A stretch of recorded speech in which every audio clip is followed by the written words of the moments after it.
Garoppolo. And his pass incomplete.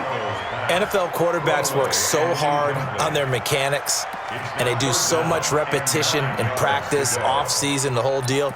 They expect it to be autopilot once the games start. That way it eliminates any type of pressure of the game, pressure of people in your face, all of that. That didn't shine through on that throw, though, did it? No. A little bit of a dangerous pass and off target, too. 12. Throwing is Garoppolo on third down. Goodwin able to haul it in. The Niners have the first down on a gain of 11. It's a gain of 11. And the 49ers first down. Garoppolo, perfect since the second half started. 7 of 7. It's first and 10. And to give this time to the tailback. And maybe a measure of revenge there. He's had his way in this one, but this time they get him behind the line. It'll be a loss of a yard, and that'll bring up a 2nd and 11. Here we go. 21.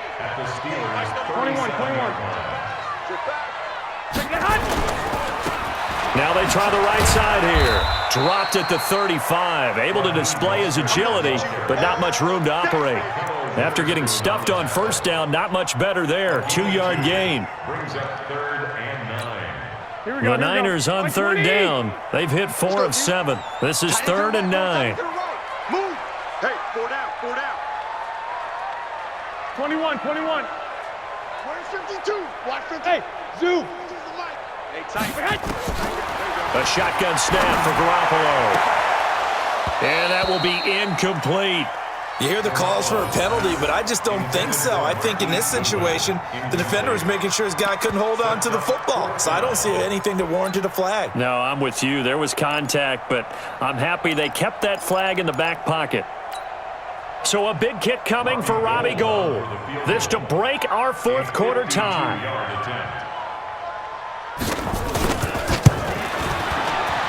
And this will split the uprights. It's right down the middle. And they take a 17-14 lead. So the drive here ends with a field goal. It does give them the lead, but this one's still certainly a long ways from over. It definitely puts a lot of pressure on your defense to hold the lead, right? They're happy to have it and happy to be out there trying to do so.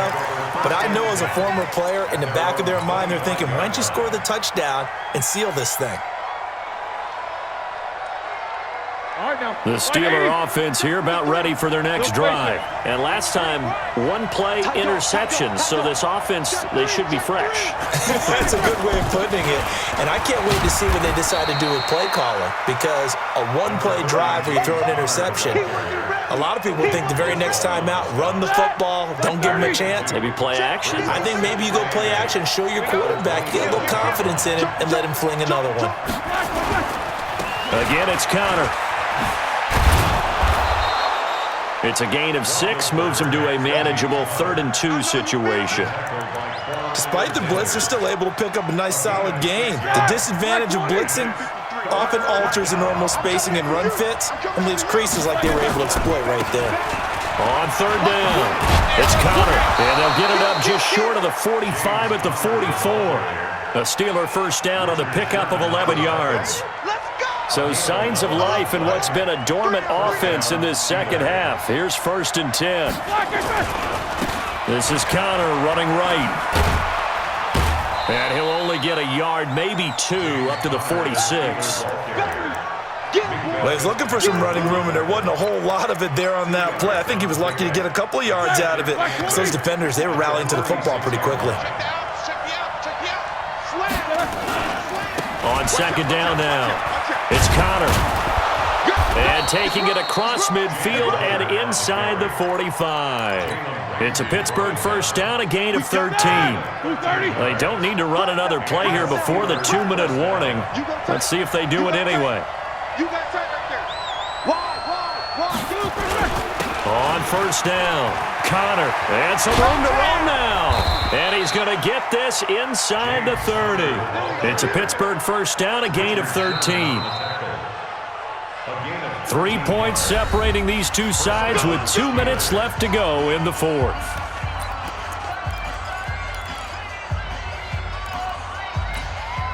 So the Steelers with the football as we get you reset.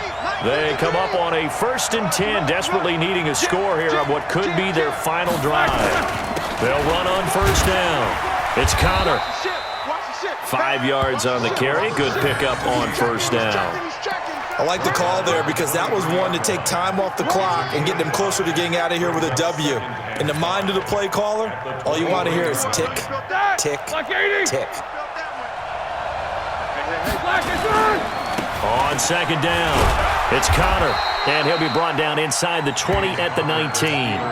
Call it a gain of 4 there, so it sets up a big play here, 3rd and a yard. I like it. I like the call. Still an opportunity to run the football and chew up a little more time off the clock. This will be play number 8 here on the drive. It's 3rd and a yard. Here's Connor. And that one going nowhere from the start as he's met in the backfield and goes backwards. A loss of a yard, and it brings up 4th.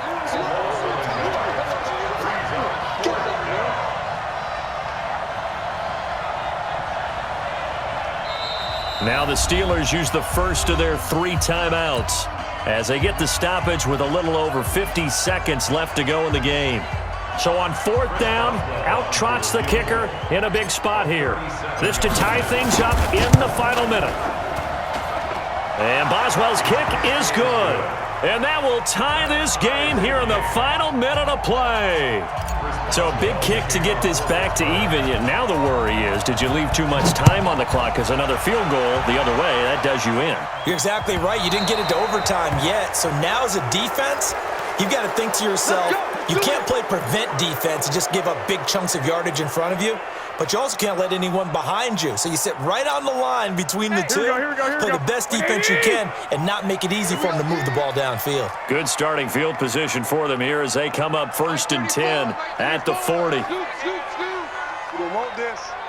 Alert flare, alert flare, flare, flare. 49. 12. Check 49. Switch. Kill. 21. Now Garoppolo. Deep ball for Goodwin. It's caught inside the 25. A big pickup of 38. The 49ers now going to use the first of their timeouts as the clock will stop with 37 seconds to play. So the big play gets them all the way down to the outskirts of the red zone here for 1st and 10.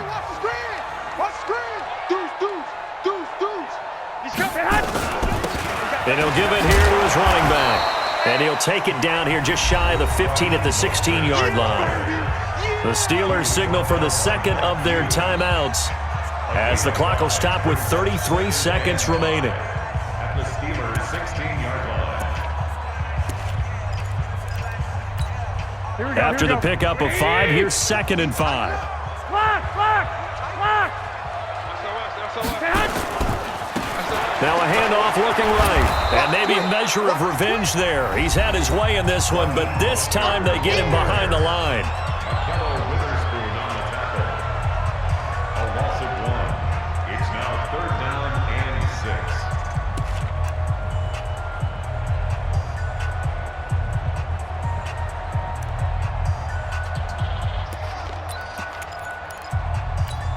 In need of a conversion on 3rd down. They had the big play to start the drive. Not much sense. White. 2. I got you. 11. They run with Hines. And he won't be close to a first down as he runs into a wall right around the line of scrimmage. No gain on the play there, and it'll bring up 4th down. It's 4th down. Now San Francisco going to call their 2nd timeout as the clock will stop with 18 seconds remaining.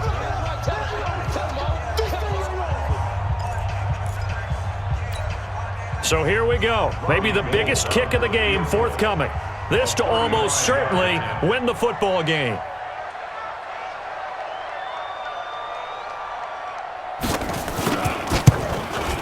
And he missed it. It's no good. And a costly one there as this game remains tied here in the 4th. Well, this winds up an empty possession. Everything looked okay. He just never got the ball on target. And knowing him, he'll be disappointed with that effort. The Steeler offense here about ready for their next drive. They have a little bit of time here to get into field goal range. Not much. In a tie game, you don't want to do anything crazy, right? I agree with you on that one. Risk-reward, okay? If you go for it, what is the absolute reward on this? But the risk is probably greater. Run the clock out, get to overtime, and try and win it there. All right, we'll see if they do just that. And they're able to get this one across the 35.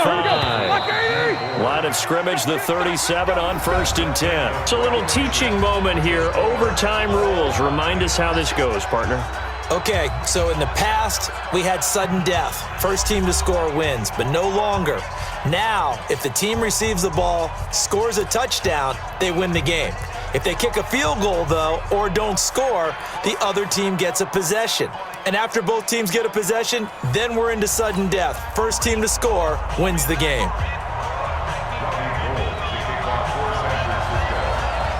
So a tie ball game here as the kick's away. And this will not be returnable. It's out of the back of the end zone for a touchback.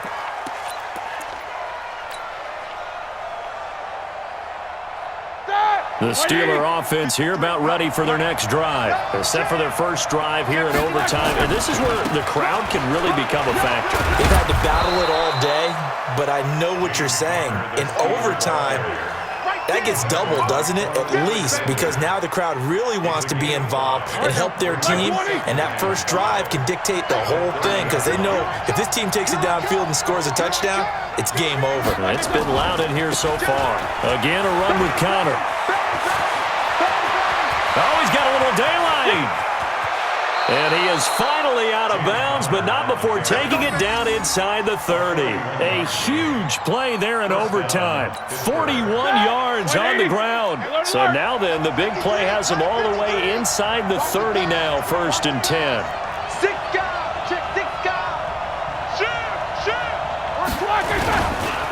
Connor. And this will leave him a yard short. Nice pickup of 9 yards on 1st down. And I know you, with every carry, especially in overtime, you're just saying, if you're that ball carrier, hold on to the football. Hold on to it, protect it, but not necessarily settling, because you're trying to get to the end zone. You're trying to end the game right here. And I know the defensive guys poking, clawing, breaking, trying to knock the ball free and protect their end zone. Yeah, like you alluded to, especially this part of the field. He can muster only a yard there, and they'll be left with a 3rd and very short.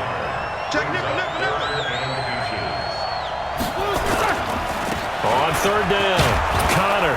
And he picks up the first down yardage as he takes it down to the 16. Only 3 there on the pickup, but that's enough to move the chains. All runs on this drive so far. It's 1st and 10. Here's Connor. And he's brought down just outside of the 10 at the 11. 5 yards is the tally on 1st down. That brings up 2nd and 5. I don't want to overhype it, but this is a big early season game, especially an overtime win. That could give you a big boost going forward in the season. It certainly can, and I don't think you're overhyping it because cliches go out the window when you start to play overtime. And you're right, the winner of this game now, that's an extra boost moving forward.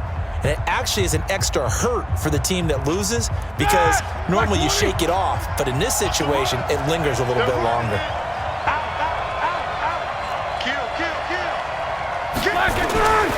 On 2nd down now, it's Connor. And for one of the few times here today, this run's not going to go anywhere. They'll say no gain on the play there, and now it'll be 3rd down. Defensively, though, they had a chance there to hit him for a loss. Couldn't get it done. Looked like someone was able to knife into the backfield, but he wasn't able to get him down. But his compatriots, they were able to grab him at the line of scrimmage and not let him get any further downfield. On 3rd down, Connor. And he is in for the score. And it is absolute stunned silence here as they win it on the road in overtime. Partner, a great game that we got to see and making it extra special. Not only did I get 4 quarters with you in this one, I got some overtime, a little whipped cream on top. Look at you, trying to make this whole thing palatable. I just want you to pay for my meal later. You really just wanted 4 quarters, what you wanted. But how much fun was that? We had that type of a game.